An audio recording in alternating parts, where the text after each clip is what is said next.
Hey you guys, it's Peter, and I'm back. Of course I'm back. I'm not going anywhere. Beast! Beast! I'm YouTube famous now.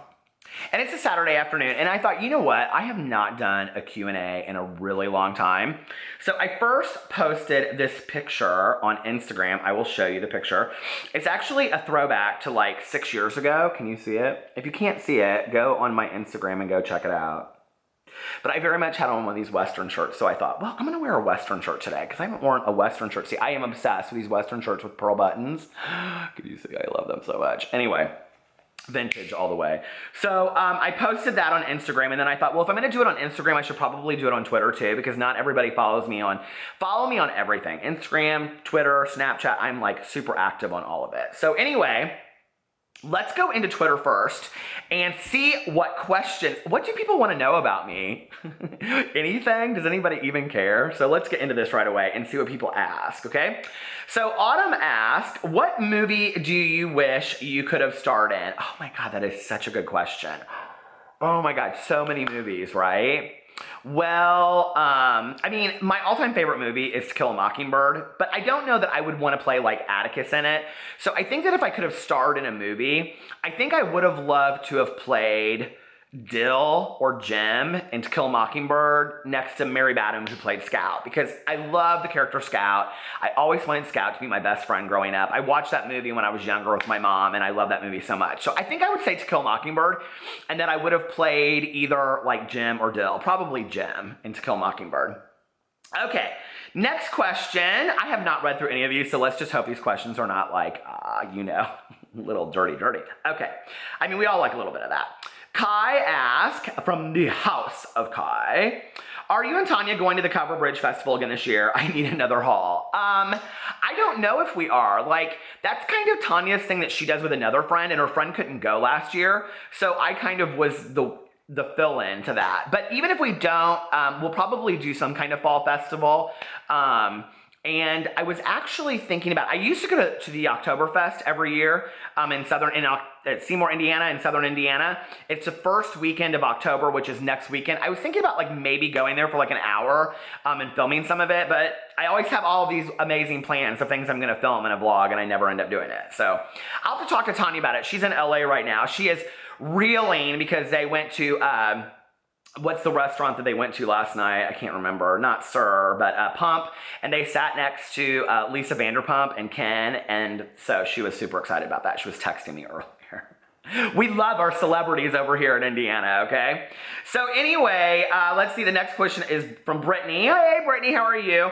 She said, what do you think you will come back as in your next life? Okay, this is actually a really interesting question for me. So if you watch my videos, you know I have a very, very strong spiritual pull and belief system, right? And I very much do believe in an afterlife.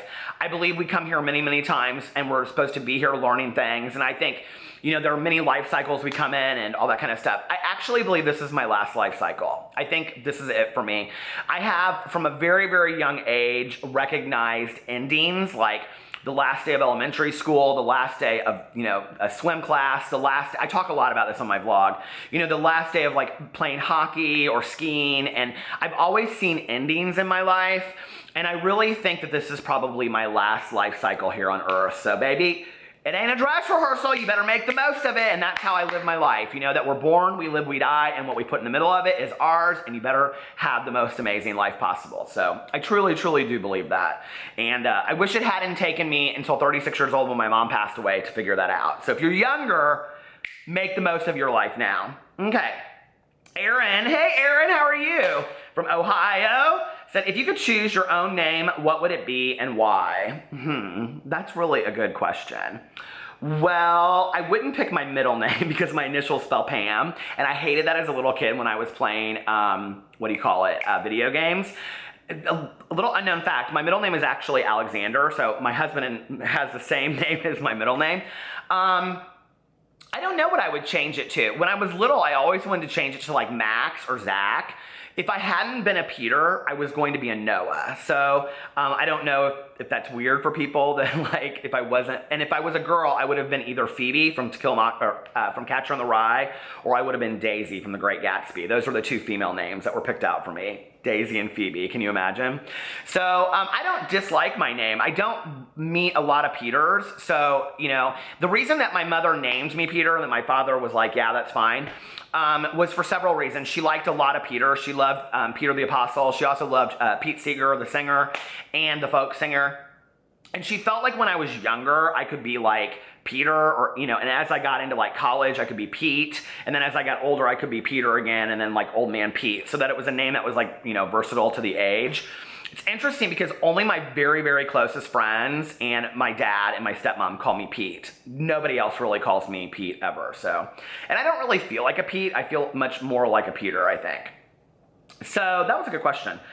Okay, let's see. Shay said, who's your favorite Project Runway designer this season and your favorite dance mom? Okay, so my favorite Project Runway designer this season is, I really like Brandon. And I mean, he's easy on the eyes, but he's just a very humble guy. And I think like he is so creative and so good. And I love that for every challenge, like, even though he'll be like, I've never done this before, he doesn't let it get him down. Like, I hate when designers complain. And, you know, like I did this in my video the other day, when I hate when they get up there and they're like, they dye a potato sack green and they're like, well, the reason why I dyed a potato sack green was because my brother was born on St. Patrick's Day. And then there's like some whole story, and Nina Garcia's like, it's not working for me. It's not editorial, you know? And I hate that, right? So I like when they just get on there and they own it. I have a couple favorites. This is a good season. This is a really good season of Project Runway, but those twins, they gotta go. Okay, Hectic, they just are driving me nuts. So let's refresh it and see if I got any other ones. Oh, Whitney. Hey, Whitney, how do you find your positivity and energy every day? It radiates through the screen, or maybe it's just the Aveeno, hashtag Woofpack. So Woofpack, if you're just new to my channel, is kind of like all of us that like watch my videos and me and everything. Hey, Woofpack, woof woof. So, how do I find positivity on a daily basis? Well, I do not wake up and I'm like, you know, like every day, I'm not just like, I'm just not, you know? And I don't think I'm like that most of the day either. You know, Alex said something, my husband Alex said something to me a while ago about, you know, like when the camera's turned off. And it made me very much think about like, who am I when the camera's off? Because if I'm this positive on camera, there's no reason why I can't be this positive off camera all the time, right? And so I try to be that. I think like I catch myself throughout the day getting dragged down like an anchor into some negativity.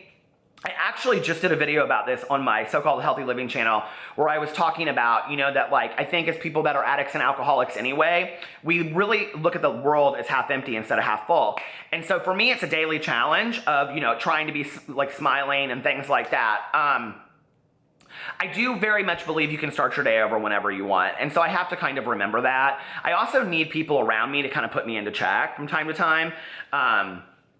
And say to me, you know, like, well, you don't seem very happy today. What's going on? And I can't bite back. I do bite back sometimes, but I have to be very open to that and not become defensive and go, okay, what's going on with me today? You know, or am I just like, you know, tired or whatever? Does that make sense? But like, I think it's work for all of us. I don't really know anybody that wakes up every day and it's just like, la, la, la, la, la. And if they do, I don't buy it one bit. I think it's just a bunch of fake BS.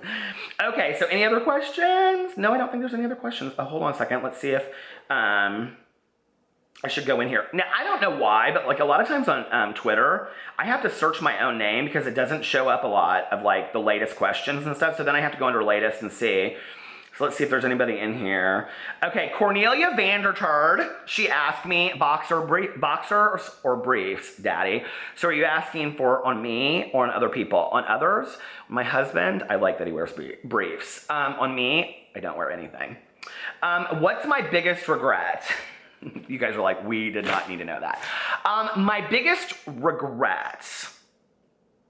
You know, I'm not a believer when people say that they don't have regrets. I believe that we very much have regrets. Maybe not like, I wish this hadn't happened at all, but very much like, I wish this had happened differently, if that makes sense. My biggest regret is not realizing early in life how much I really could accomplish. You know, that like, I wish at like 22 or 24, I really knew what I knew now, that like, if you want to be a movie star, or you want to be an actor on Broadway, or if you want to be an attorney, or, you know, if you want to own a store, or you want to be an artist, whatever you want to do, it's very, very possible. But that also means that you have to put a lot of hard work and action to it, okay? It's just not going to happen overnight. And, you know, for those people that become super famous doing something that they love, most of them are putting a lot of work into it, or it's total luck. It's one or the other, you know. It's very much just like who you meet at what time, and I do believe that. I don't really have a lot of regrets. I think, you know, like when I look at my overall life, my life today it's ended up here, I think. In fact, I feel very blessed that there are a lot of openings in my life that have happened as a result of me not being closed off. I will tell you the other regret that I have is that I have always been a very fearful person of taking risks. And I'm better at it now than I was, let's say, I don't know, a year or two ago. But I wish I wasn't as afraid as I used to be. I wish I hadn't been as afraid as I was, if that makes sense. Okay. Good question. Okay, what was the closest you have ever come to picking up again, aka relapsing? Oh, that's a good question. Well, I don't know if he's listening upstairs right now, but my husband does not know this. He, about 3 years into our relationship, and this has absolutely nothing to do with the relationship. What's really interesting about this, if you're sober, is that my coming closest to a relapse had absolutely nothing to do with anything emotional that was going on in my life at the moment. We used to be given a lot of alcohol at times, and because we used to do a lot of events in Indianapolis. Oh, my lights. And so like Alex, when we would leave, they would just give him like a bottle of like Ciroc vodka, you know, Ciroc, is that vodka? Or, you know, like Absolute or something like that. And there was a completely like unopened bottle of vodka in the freezer, and he had to go out of town to Chicago to this like conference thing for the night. And I remember opening the freezer, not prepared, seeing it there, and I was like, and this is what went through my mind. I was like, I could turn off my phone, I could open that bottle, I could get wasted drunk, I could go buy another one and replace it and nobody would ever know. And it was a really scary thought to me because, you know, that at the time I probably had 17 years of sobriety, and I have really not since 2 or 3 years ever had that thought, you know? And I actually ended up going to a meeting that night and talking to my friend. So that actually wasn't that long ago. That would have been about 5 or 6 years ago, I guess. So yeah, I would have been 17 or 18 years sober at the time. I don't find like when I'm feeling super emotional that I go to wanting to drink, because I think that my response to that is, or drugging, because I know that that's just going to make my situation worse. The tape in my head, which used to take a long time to run from my desire to not drinking or drugging, is very quick these days, if that makes sense. So that's an excellent question, actually. Okay. When your time on Earth is over, what all would you want or hope people would say about you? I don't know. I wonder that sometimes, you know, the whole idea of could you come back to your own funeral? You know, I hope people would say that they thought I was funny, that they thought that I was compassionate, that maybe they learned something from me, that I didn't hurt anybody's feelings or cause anybody's harm. I hope people wouldn't say, oh, I'm so glad he's gone, I couldn't stand him. You know, like, I hope people would say that they learned something from me, good or bad, I guess. Are there any videos you regret making and why? Absolutely not. Okay, let's go over to Instagram. Oh, wait, who's that?